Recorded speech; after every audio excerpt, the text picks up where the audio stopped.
Muy feliz sábado. Gracias, Patricia, por el Rincón de los Niños, a cada uno por las partes que han tenido en esta mañana, a Lucy con la escuela sabática. Lamenté mucho no llegar a la escuela sabática de corazón.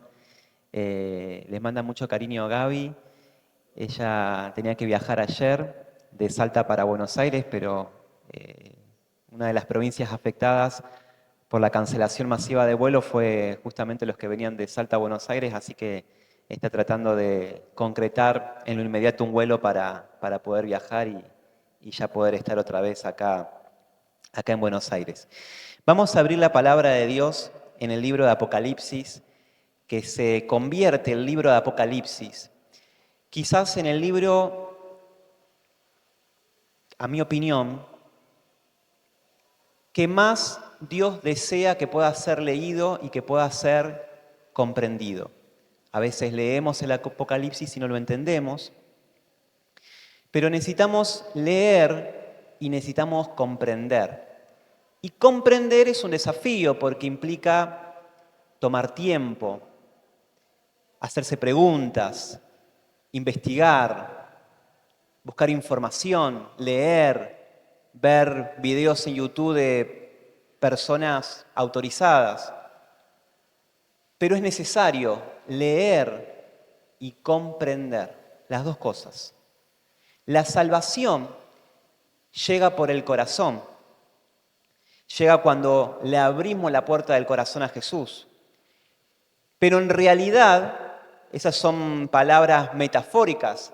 Jesús entra en la vida del creyente cuando entra en la mente.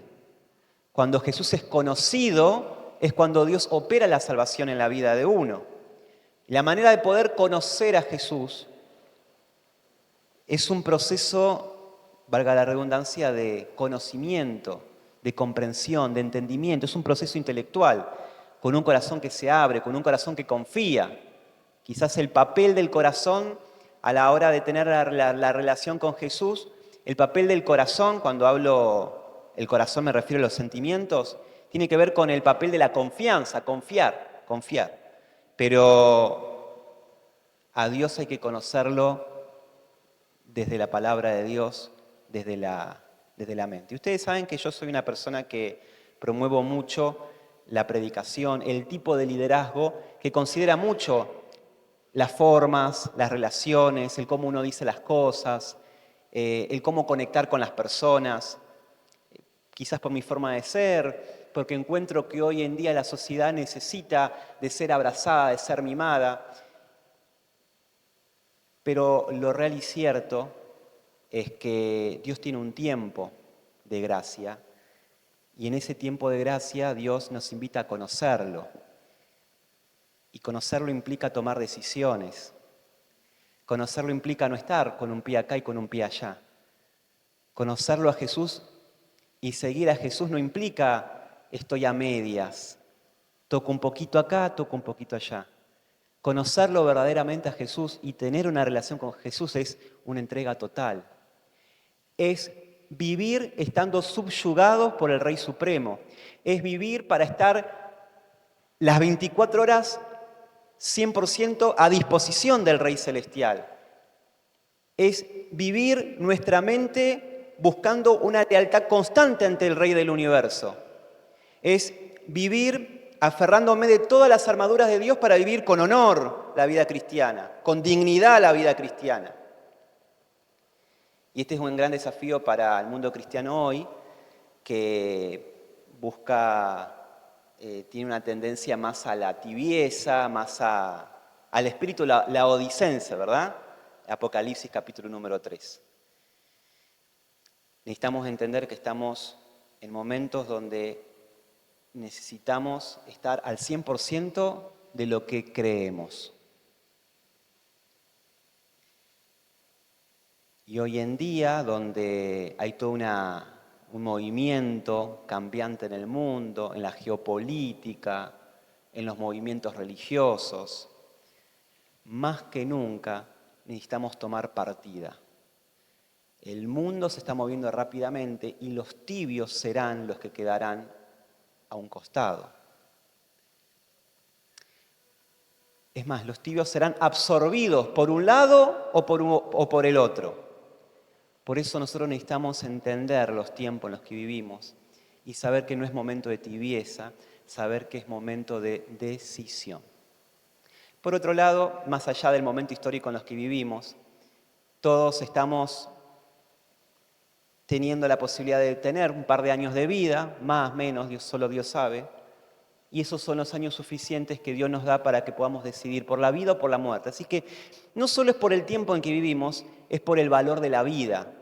Es entender el valor de la vida, es entender el valor de las oportunidades que Dios nos da y de que las decisiones que hoy tomamos resuenan, las decisiones que hoy tomamos tienen implicancias por la eternidad. Por eso yo quiero invitarlos a leer, estudiar, dedicar tiempo al Apocalipsis. No le tengan miedo, el Apocalipsis es el mensaje de salvación. Saquen todos los prejuicios, luchen con los sentimientos de miedo, luchen con los sentimientos de no entiendo, luchen con los sentimientos de fracaso, destierren todos esos pensamientos que te llevan precisamente a tener desgano con el Apocalipsis. Luchá en el nombre de Jesús, buscalo a Jesús en oración, luchá, lee el Apocalipsis, buscá entenderlo, buscá medios, y yo estoy seguro, porque la palabra así lo dice, que el Señor iluminará tu mente, te dará sabiduría y te ayudará a comprender y a conocerlo. ¿Amén? Bien, por eso el 21 de febrero, que sería el tercer sábado de febrero, vamos a tener un encuentro distrital para trabajar una temática que tiene que ver con la identidad adventista. Y la temática que vamos a trabajar van a ser dos. Una de ellas tiene que ver con el estudio de las profecías del tiempo del fin. Básicamente tienen que ver con el estudio de cómo prepararse para las leyes dominicales. Un tema bíblico, apocalíptico y que no es de Elena de Guay el tema. Elena de Guay habla sobre eso, pero es bíblico. Y que Elena de Guay dedica muchos textos, muchas líneas, muchas páginas en Eventos de los Últimos Días, en El Conflicto de los Siglos, en Joya de los Testimonios. En diferentes escritos hay mucha luz en relación a cómo prepararse, cómo encarar las leyes dominicales. ¿Está bien? Entonces nosotros los vamos a abordar eso el 21 de febrero. No tengamos miedo. Esto no nos es dado para que tengamos miedo, simplemente para entender la realidad. ¿Está bien? Y poder seguir con temor y temblor preparando nuestra vida cristiana. Porque, en definitiva, más importante que la ley dominical y todo el estudio de eso es aprender acerca del sábado, acerca de cómo guardar el sábado. Es aprender a deleitarme en el sábado. No hay que irse ni a un extremo ni a otro. Hay que aprender sobre las leyes dominicales, pero mucho más importante todavía es aprender del sábado y aprender a deleitarme en el sábado. ¿Está bien? Bueno, hecho esta publicidad, vamos a ir a Apocalipsis capítulo número 7. Como les decía, el Apocalipsis está lleno de promesas porque es el mensaje de Jesús. Por ejemplo, hay un versículo muy conocido por cada uno de nosotros, que es Apocalipsis capítulo 21:4, donde dice: secará Dios toda lágrima de los ojos de ellos, y ya no habrá muerte, no habrá más llanto, ni clamor, ni dolor. ¿Por qué? Las primeras cosas pasaron. Un texto conocido. Dios va a secar toda lágrima de nuestros ojos, cuando Él venga, cuando haga nuevas todas las cosas.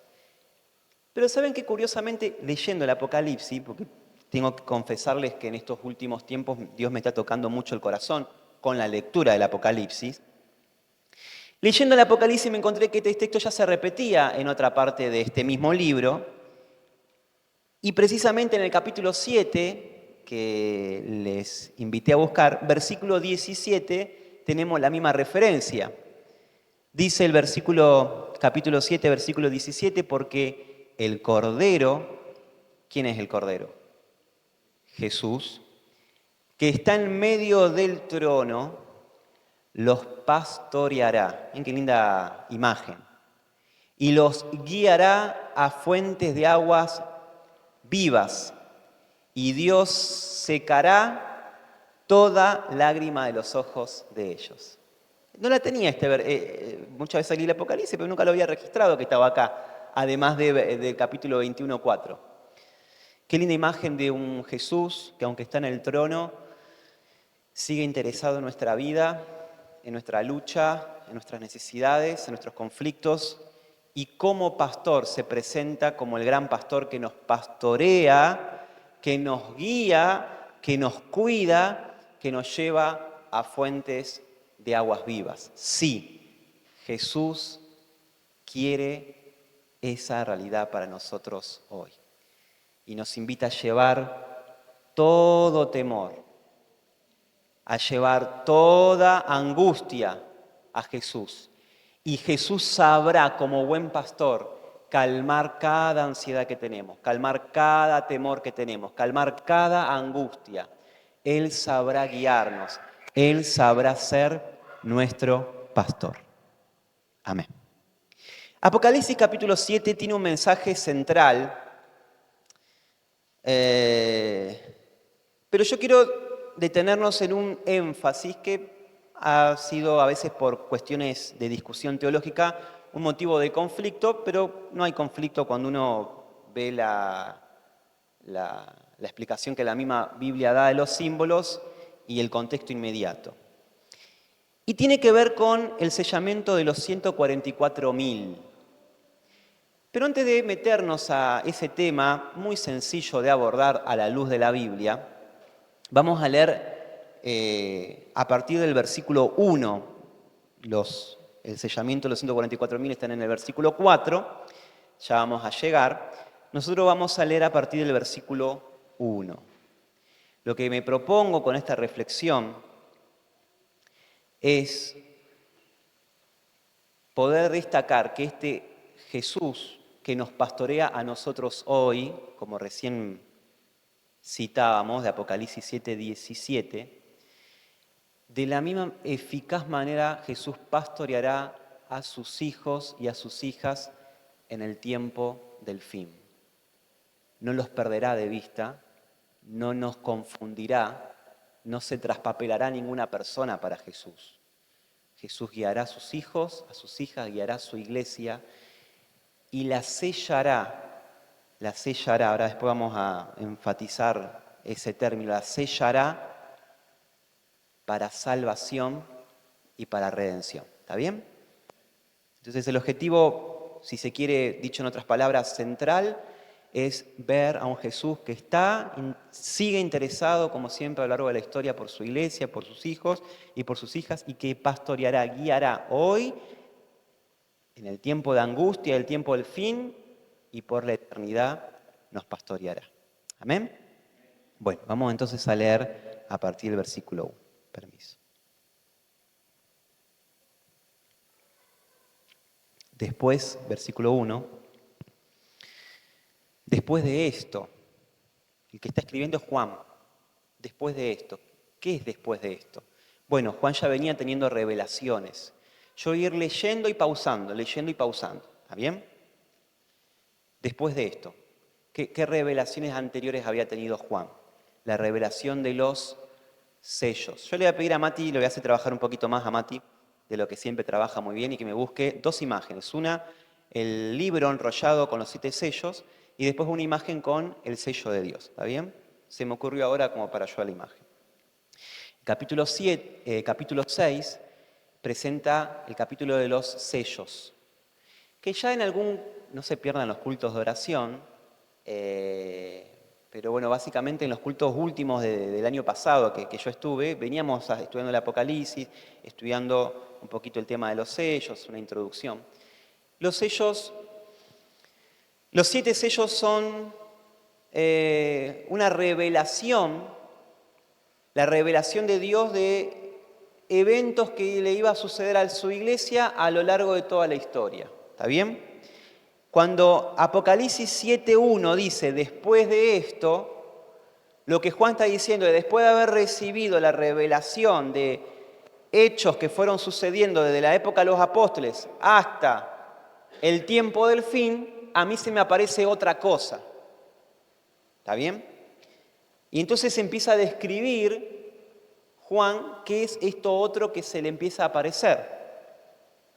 Juan venía contando cómo Dios le había revelado, cómo la iglesia iba a vivir diferentes circunstancias a lo largo de toda la historia hasta el tiempo del fin, y ahora Juan abre un paréntesis antes de terminar de contar cómo la historia de la iglesia va a terminar, para contar lo siguiente. Versículo 1 dice, después de esto, vi 4 ángeles. ¿Cuántos ángeles? 4. De pie sobre los 4 ángulos de la tierra. ¿Cuáles son los ángulos cardinales, se dice? Norte, sur, este, oeste. Es decir, hay un ángel en el norte, otro en el sur, otro en el oeste y otro en el este. Con una labor, con una función, deteniendo los 4 vientos de la tierra. La palabra 4 como una forma de totalidad. ¿Por qué detienen los 4 vientos de la tierra? Para que no soplara viento alguno sobre la tierra, ni sobre el mar, ni sobre el mar, ni sobre árbol alguno. Porque el viento es sinónimo de destrucción. Cuando el libro de Daniel presenta a la tercera vez, al tercer animal, sería el segundo, no los quiero ahí confundir, pero está ese animal que tiene un cuerno y que viene contra el otro animal y lo derriba. ¿Cuál era ese otro animal? Había un oso, un animal parecido como un oso, que tenía un costado más fuerte que el otro, y viene un animal con un cuerno notable a una gran velocidad y lo derriba.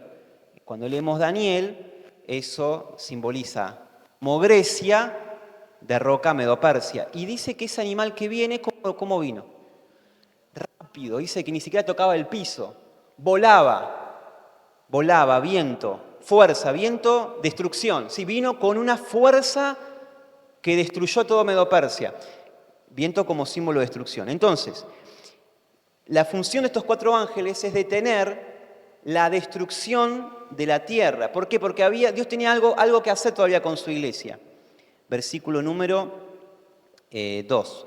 Vi también a otro ángel que subía desde donde sale el sol y que tenía el sello del Dios vivo, y clamó a gran voz a los 4 ángeles a quienes se le había dado el poder de hacer daño a la tierra y al mar, diciendo, no hagáis daño a la tierra, ni al mar, ni a los árboles, hasta que hayamos sellado en sus frentes a los siervos de nuestro Dios. Y oí el número de los sellados, 144.000 de todas las tribus de los hijos de Israel. Es decir, hay 4 ángeles que detienen los vientos representan la destrucción, porque Dios, antes de que haya una destrucción final, quiere, ¿qué cosa? Apartar a sus hijos, resguardarlo de las últimas plagas, para luego llevárselo al cielo. Acá hay algo interesante que nosotros necesitamos entender, antes de meternos a desmenuzar el texto. La primera cosa, uno ve a un Dios, parece severo, que viene con juicio, con destrucción.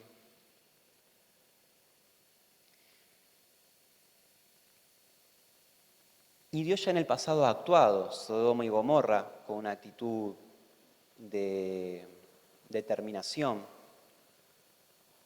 y con otros pueblos en donde ha caído juicios que ha concluido en destrucción. El diluvio, por ejemplo. La constante de Dios no es esa. La constante de Dios es ser paciente, es ser misericordioso y es buscar que todos se salven. Esa es la constante de Dios. Pero en momentos definidos, Dios ha actuado de una manera diferente a lo normal. Cuando Dios actúa diferente a lo normal, es decir, con un juicio que trae destrucción, es porque aquello que Dios destruye era mucho más duro que la misericordia y el amor de Dios. Tan duro que por más que Dios siga teniendo misericordia y misericordia, eso no se iba a quebrar. Y por eso Dios tiene que actuar de una manera más rigurosa. Por otro lado, el clamor de los justos es, Señor, trae justicia. ¿Hasta cuándo, Señor, no traerás justicia y vengarás la sangre de los inocentes?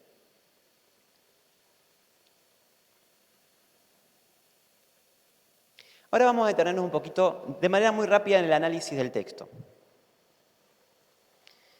Versículo 1 dice que 4 ángeles detenían los 4 vientos de las tierras. Me pregunto, ¿es posible que solo sean 4 ángeles?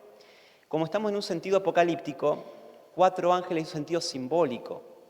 4 ángeles no pueden ministrar que el conflicto se detenga, porque acá no estamos hablando de vientos literales, acá estamos hablando de naciones que están política, militar, religiosamente interrelacionándose y que a través de cuestiones diplomáticas, a través de acuerdos, pactos, etcétera, etcétera, mantienen relaciones. Es el mundo en el que vivimos hoy, un poco caótico, un poco que se está resquebrajando. Y siempre hay como una tensión de que si uno aprieta el botón, se desata la Tercera Guerra Mundial. ¿Y qué es lo que hace que todavía el mundo no se haya autodestruido? Porque la verdad es que el ser humano ha creado todo lo que ha podido para, en un segundo, autodestruirse.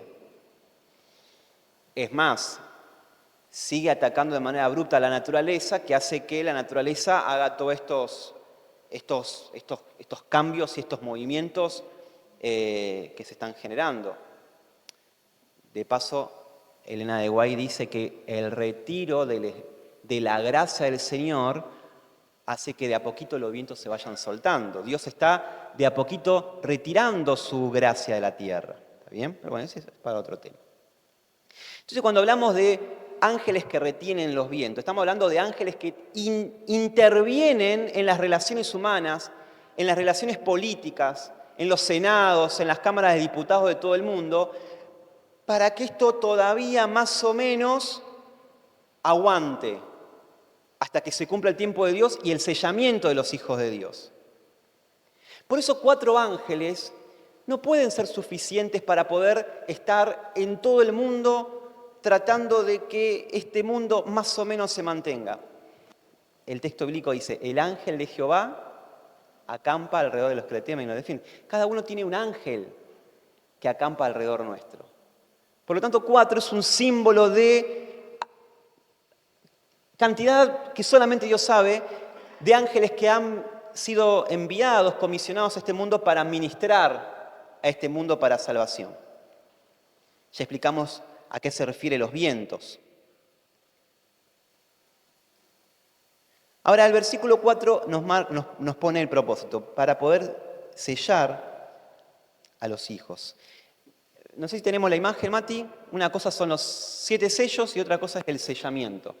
Los 7 sellos de Apocalipsis, que están a partir del capítulo número 6, se refiere a un libro que está sellado, engrampado, no sé, estoy buscando un término actual, con 7 sellos. Sellos en la antigüedad eran una especie de pegamento que era la seguridad para que el que tenía que recibir ese rollo con un mensaje especial pudiera llegar. Hoy hay otros métodos, pero bueno.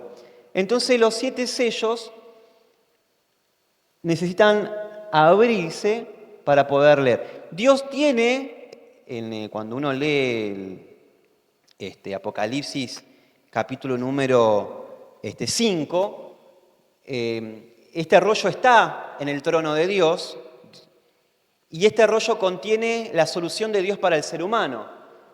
Y solamente Jesús fue habilitado para poder abrir estos rollos. Claro, porque Jesús es el único habilitado para dar solución al problema humano. Y los 7 sellos representan un momento histórico de la humanidad. Juan va entonces contando diferentes sucesos de la historia cristiana y cuando llega al sexto sello, abre un paréntesis para contar lo que estamos contando y después a partir del capítulo número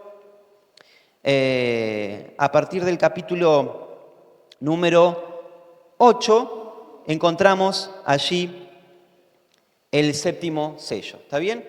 Ahora, una cosa es eso, que Juan lo estaba describiendo en el capítulo 6, Y otra cosa es el sello de Dios. No sé si tenemos la otra imagen, Mati. Ahí está. Bueno, un genio, Mati, gracias. El sello de Dios, ¿está bien? Que no me da el tiempo para desarrollarlo, pero el sello de Dios tiene que ver con marcar quién es quién. Una persona que está sellada con el sello de Dios, lo que refleja es que es propiedad de Dios. Quienes reciben el sello de Dios, lo que está simbolizado allí es que quien recibe el sello de Dios, lo que está es siendo perteneciente a Dios. Y lo que es perteneciente a Dios, Dios lo va a resguardar y lo va a salvar. Por eso antes de que el mundo termine, Dios tiene que sellar a su pueblo. El sello de Dios, otro día lo charlamos, tiene que ver con Jesús, pero tiene que ver también con una verdad presente que es el sábado. El sello de Dios tiene que ver en creer en Jesús como Salvador, pero también tiene que ver con predicar acerca del sábado. El sello tiene que ver con el sábado. Porque en el tiempo del fin la gran disputa va a ser entre el sábado y el domingo, por eso la temática que vamos a hacer el 21 de febrero. Pero no es solamente creer en Jesús y predicar del sábado, es vivir el sábado. Esto es mucho más profundo. No es conozco el sábado, enseño el sábado, es vivo el sábado. Y ahí solo Dios sabe cuántos adventistas realmente estamos genuinamente teniendo una experiencia verdaderamente religiosa. Ahí solamente Dios sabe. Porque tampoco no es no hacer nada, es deleitarme en el sábado. Y deleitarme en el sábado es deleitarme en el Señor. Y deleitarme en el Señor es estar en comunión con Dios. Ahí es donde esto se vuelve cada vez más necesario de poder comprender. Ahí es donde se vuelve cada vez más trascendente en este mundo frívolo, en este mundo donde se propone una religión light, tranqui. Yo insisto, yo abogo mucho el tema de cómo transmitimos la religión. Pero hay un punto no negociable. Hay un punto en el que Dios es amor, pero Dios demanda también obediencia. Esto es cosa seria. Entonces nosotros tenemos que asimilar este punto y por supuesto Dios nos interpela a tomar una decisión. Otra cosita que quiero detallar ya para llegar a la conclusión de que Dios es el gran pastor que nos va a pastorear, que así como puede ser fuerte la prueba, así también será fuerte la salida y el auxilio de Dios. Es que así como los 4 ángeles fueron simbólicos y el viento es simbólico, el número 144.000 también es simbólico. Por un lado, si no fuera así, si fuera literal, solo 144.000 serían salvos.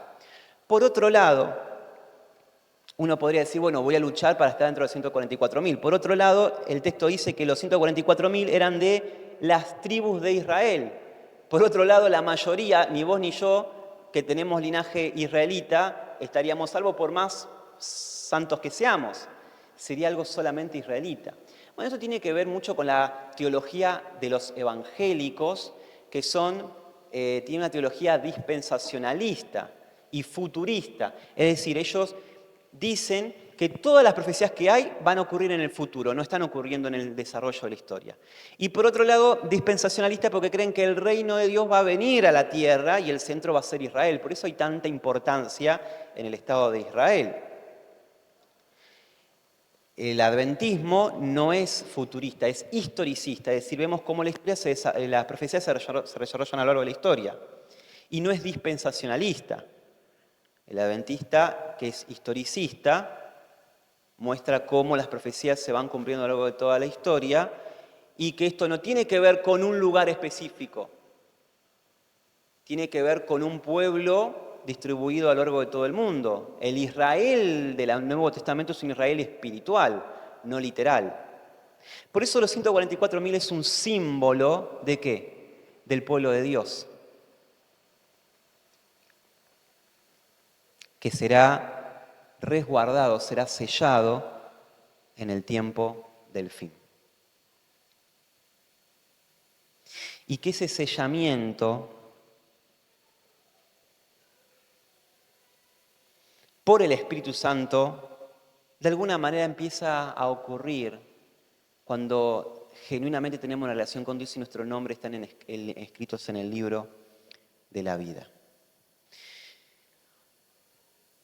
En pleno sexto sello, el capítulo 6, el versículo 17, al ver los juicios divinos, alguien se hacen la pregunta, porque el gran día de su ira ha llegado y ¿quién podrá sostenerse en pie? ¿Quién podrá sostenerse en pie? Esa es la gran pregunta. ¿Quién podrá sostenerse en pie?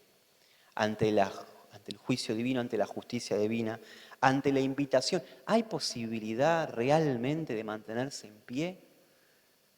Cuando uno se ve con el corazón sincero, pecador, impotente, flaco, fracasado. ¿Cuántas veces hemos intentado la vida espiritual y fallamos, caímos, nos manchamos? A veces llegamos a esas conciencias que no queremos llegar, pero nos duelen tanto que decidimos escondernos en el pecado y en el placer como para seguir huyendo del dolor de la conciencia de nuestra realidad, haciendo peor, obviamente, nuestro estado espiritual del que estábamos antes. Y ahí la pregunta, ¿quién puede sostenerse en pie? Y lo interesante es que el mismo Apocalipsis da la respuesta. Porque cuando leemos a partir del versículo 9, capítulo 7, versículo 9,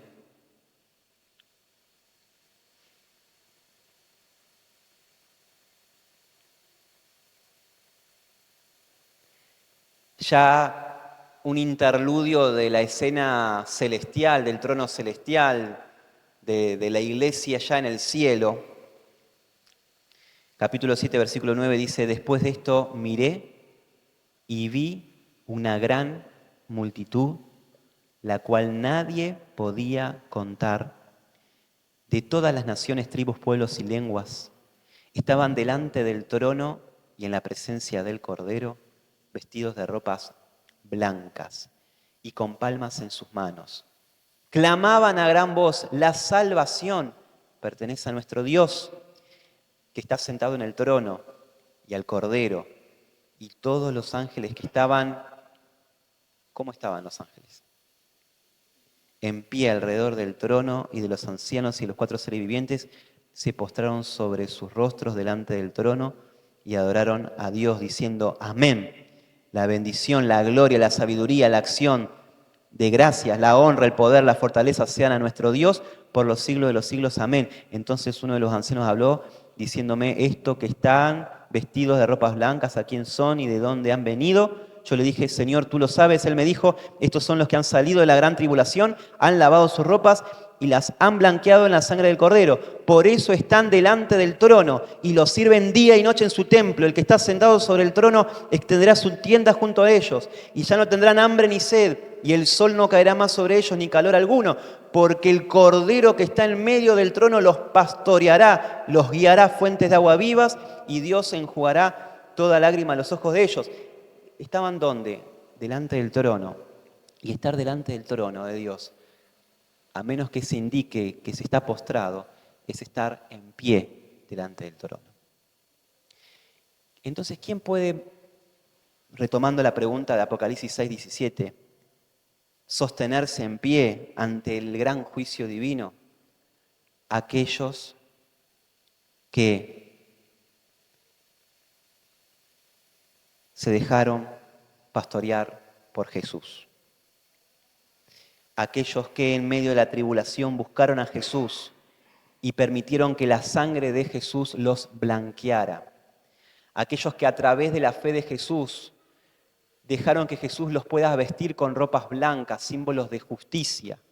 Ropas blancas que representan justicia y que a la vez representa carácter. Es decir, hoy ser vestidos de la justicia de Dios, con ropas de justicia de Dios, usando términos del libro de Isaías, significa ser vestidos con el carácter de Dios. Por esto no es solamente el que conozco lo que dice la palabra de Dios, es lo vivo en carácter. Vivo 24/7 en la presencia de Dios. Vivo 24/7 como un soldado de Cristo, viviendo con honor mi vida cristiana. Vivo 24/7 resistiendo al diablo, confiando que si resisto el diablo huirá de vosotros, dice el libro de Pedro. El libro de Pedro dice, no se extrañen por las cosas que pasen como si alguna cosa rara pasara. Estamos en un conflicto, van a pasar cosas raras, cosas complicadas. Habrá en el tiempo del fin, las hubo en el pasado, habrán mártires, siempre hubo mártires. Y hay un texto en la Biblia que dice, todo aquel que quiera seguir a Jesús, todo aquel que quiera vivir piadosamente, ¿cómo dice el texto bíblico? Padecerá persecución. A mí me hace pensar eso porque quizás hoy la persecución no sea por la ley dominical, pero tendremos otro tipo de persecuciones. Y vaya si la estamos teniendo. Las personas que nos rodean y el diablo mismo se encargan de que tengamos persecuciones. Todos los que quieran vivir de manera piadosa tendrán persecución. Quiere decir que vos y yo estamos destinados, vamos a decirlo de esa manera, a sufrir persecución.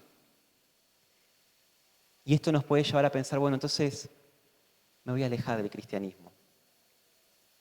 Hay gente que dice, cada vez que intento hacer las cosas bien me sale a la mal.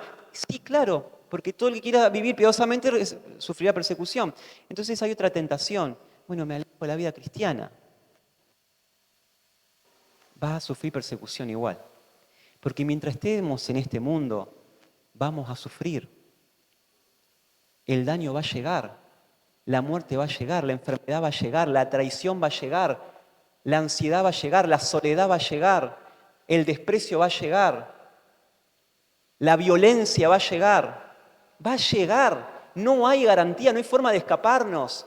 Estamos condenados, vivimos en un mundo condenado, redimido por Jesús, pero lejos de Jesús que la luz, estamos condenados. Entonces, ¿qué mejor es, ya que no queda otra cosa que sufrir? Sufrir con la esperanza de que Cristo nos redimirá, nos sellará, será nuestro pastor, nos conducirá a aguas vivas en el futuro, pero también en el presente.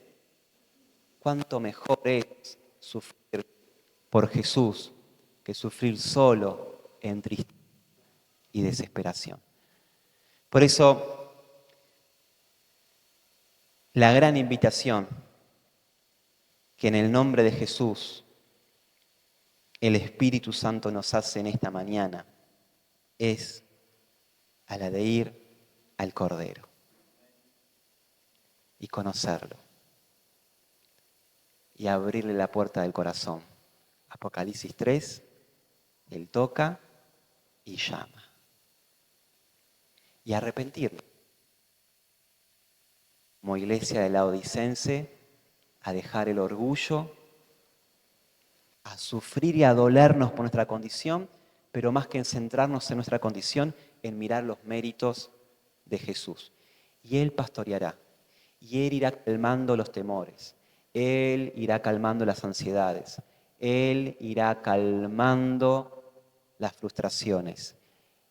Y mientras vivamos fijando los ojos en Jesús, Él, detrás de cada prueba, nos dará también la salida.